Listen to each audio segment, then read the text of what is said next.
Hello and welcome to The Telescope. Every week we bring you a fresh insight from the biggest car market in the world. Today's car is my personal Volkswagen ID.3. This is a rant on the ID.3's Dismal software in China. I'll list out everything that's wrong with it. But before that, let me lay my cards on the table first. I am a Volkswagen fanboy.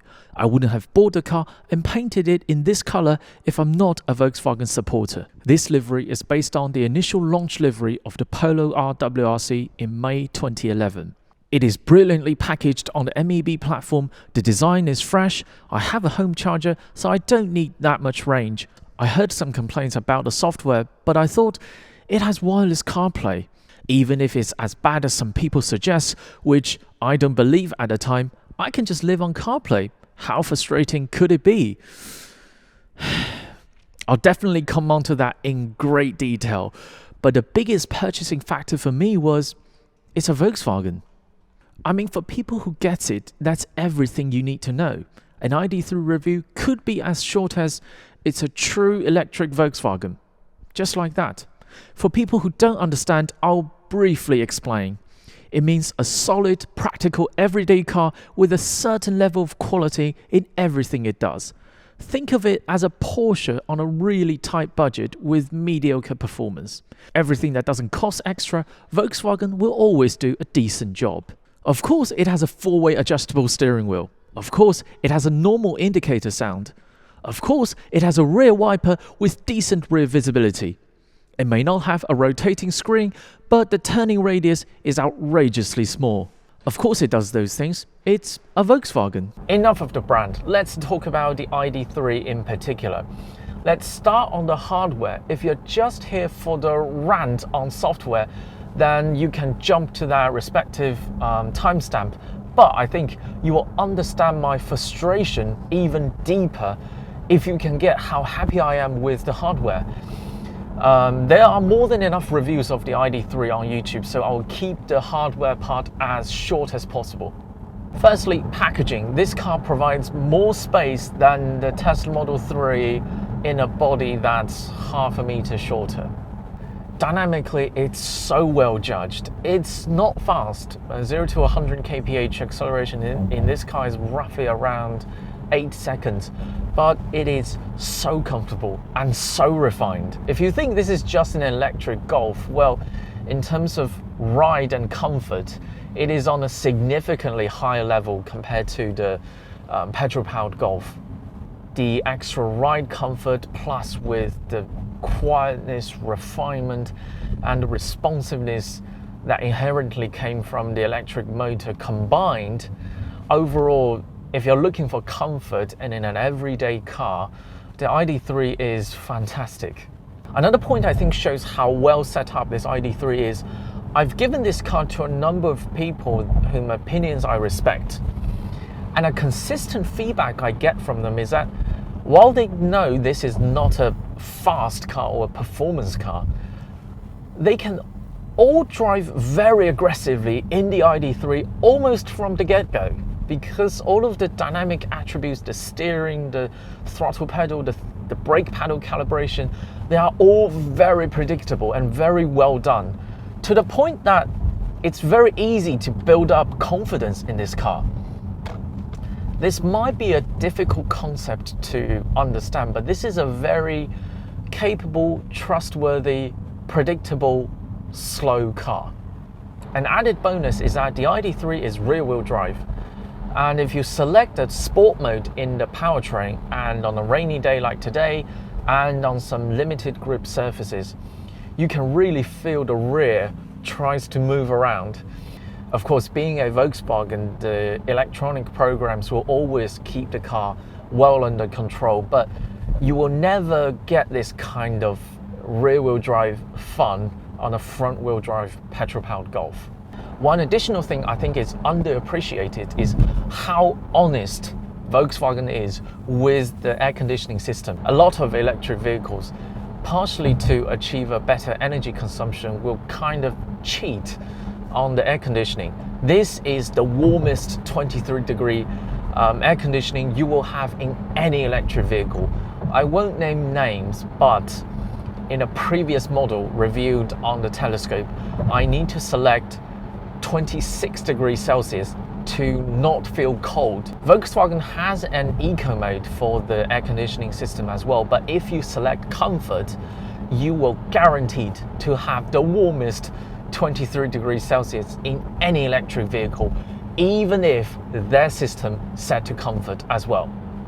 There is no monkey business, and if you pump the tire pressure up to 3.0 bar and account for the extra drag inherently comes with this hatchback body style, the overall energy consumption is not that far off of the Tesla Model 3. Now let's rant on the software of the ID.3. Strap yourself in, because this could get quite intense. When you unlock the car, the startup process is slow, not just for the infotainment, but also for the lock on the home charger. Like now, I'm walking towards the car, the keyless entry detects me approaching and unlocks the car. But the home charger won't be unlocked until...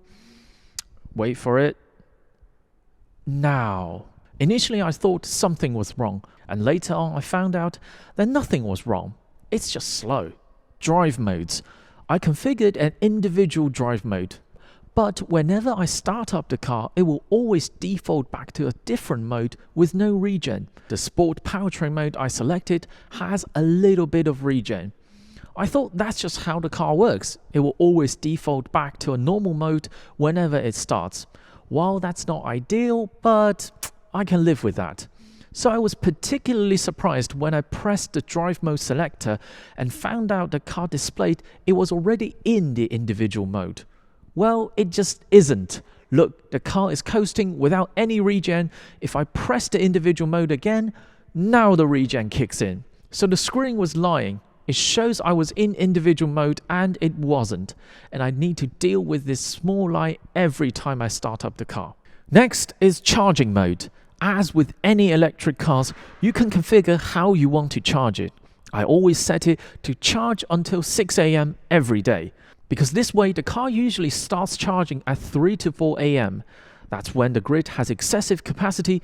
Also, that is the time when the wind turbines are contributing the most to the grid and not enough people are using them. While I don't consider myself as an environmentalist, but if I can contribute without compromising my experience, then why not? So I set up this in the infotainment, but let's say 7 out of 10 times when I stop the car and select park, the car will display the incorrect charging mode. I don't know why, and I have not found a workaround. Next up is the phone app.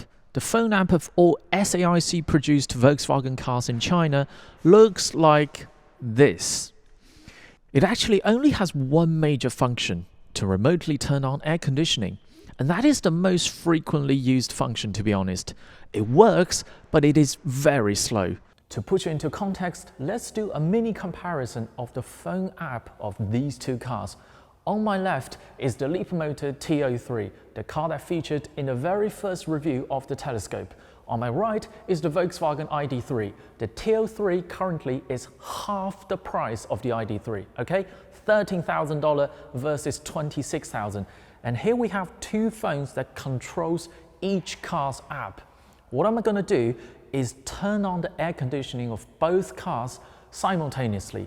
These two phones are connected to the same Wi-Fi, and these two cars I've tested 4G signal coverage of this area is absolutely fine. So let's see who can start first.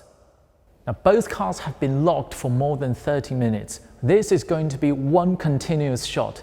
Here comes the moment of truth. 3, 2, 1, go. I'm hearing noises from this car already. Watch the graphic on the screen. The car, I hear, there's already, okay, it indicates the graphics. The T03's air conditioning has been started remotely. Now here comes the Volkswagen. It will start, it's just a bit slow. From experience, this could take more than a minute, maybe 90 seconds or so. You might want to grab a coffee.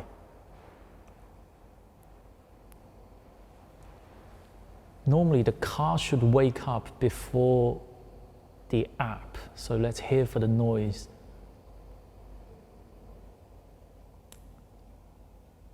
I'm not making this up. This is one continuous shot, okay? So there's no room for any cheating. And I've explained both these two phones are connected to the same Wi-Fi, and they are parked at the same place where there are enough 4G coverage, and it's still not started.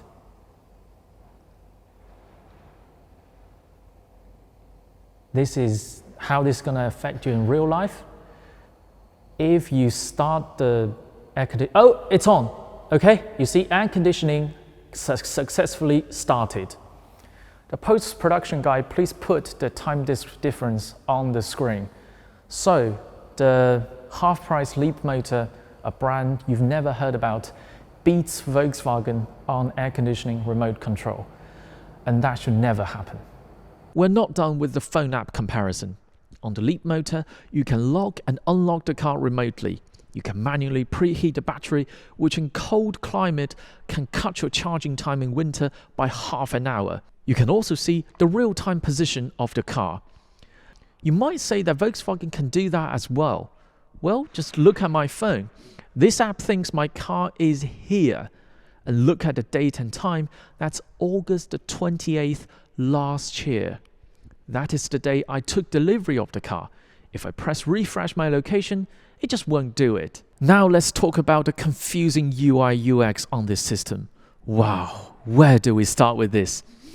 Apple CarPlay. There are two ways you can get access to it. One from this app drawer, tap Apple CarPlay, and then you're in. The second way is in this screen.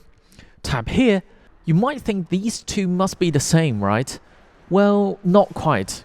You can see now we're on music, and if I access the Apple CarPlay from this place, it shows the last page we were on, which makes sense, right? But if we access CarPlay from here, it jumps to this contact list, and it does this every time for no obvious reason.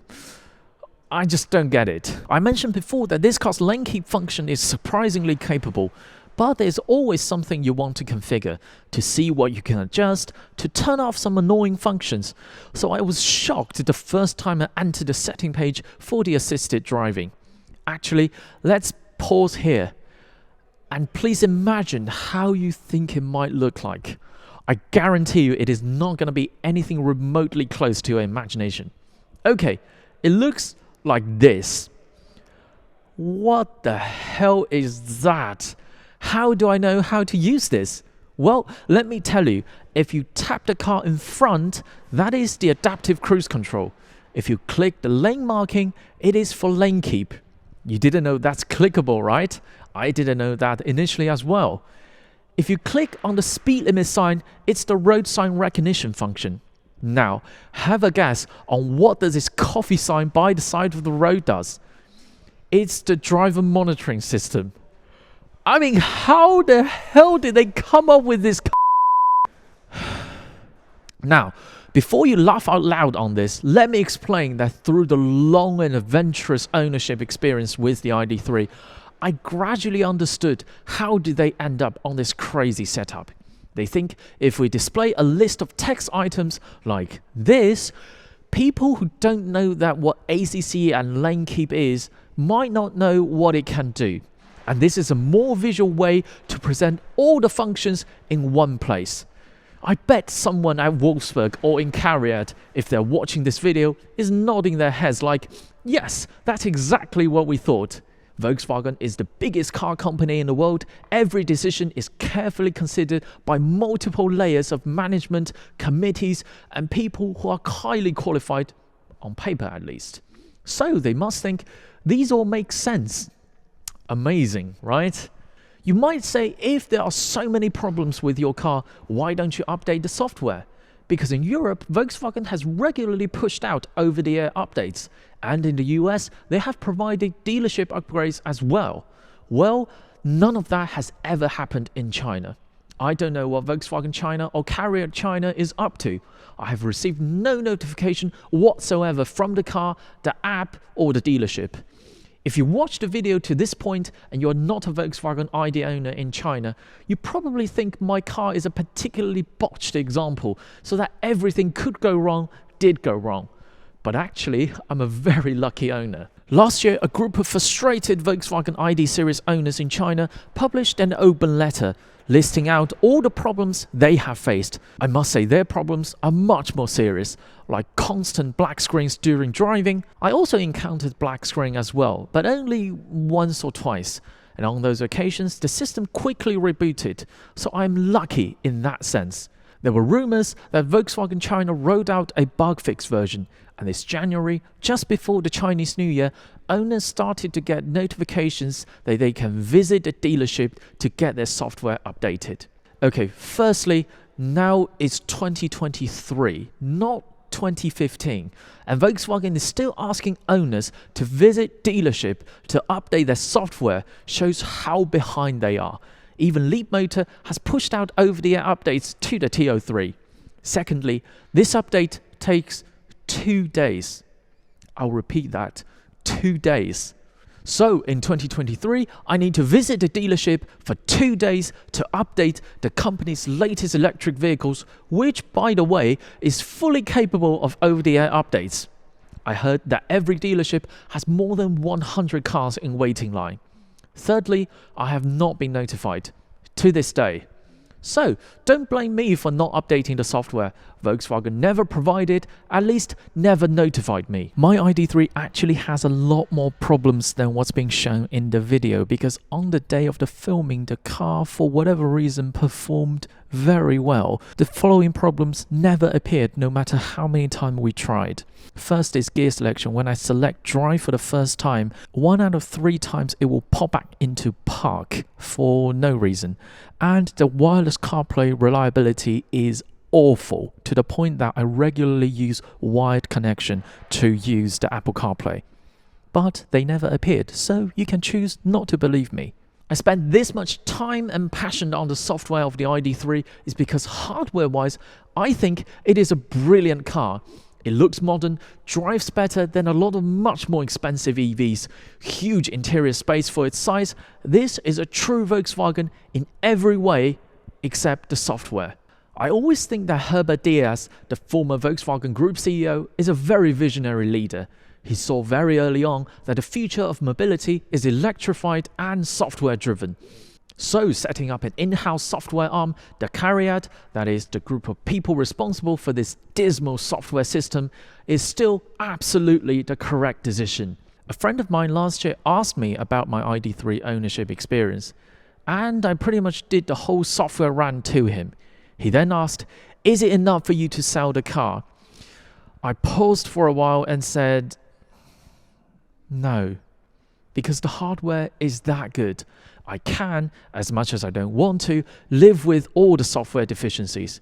Even if it's so much worse than a car that is selling at half the price of the ID.3, I can just about live with it." Oh, I forgot to mention the price. The ID.3 costs 40,000 euros in Germany, but its MSRP in China is only 26,000 euro. And I bought it at a time when Shanghai was desperately trying to stimulate consumption after the 2 months lockdown. So I only paid 20,800 euros on it. So yeah, I got a great deal. And I painted the car in this traditional Volkswagen racing livery to express my passion for the brand. But I also put 3 stickers on it, which says, "Great hardware, shit software, and CARIAD sucks." And filmed this review. That is all from the Telescope today. If you enjoyed this video, keep watching, keep subscribing. More videos coming along very soon.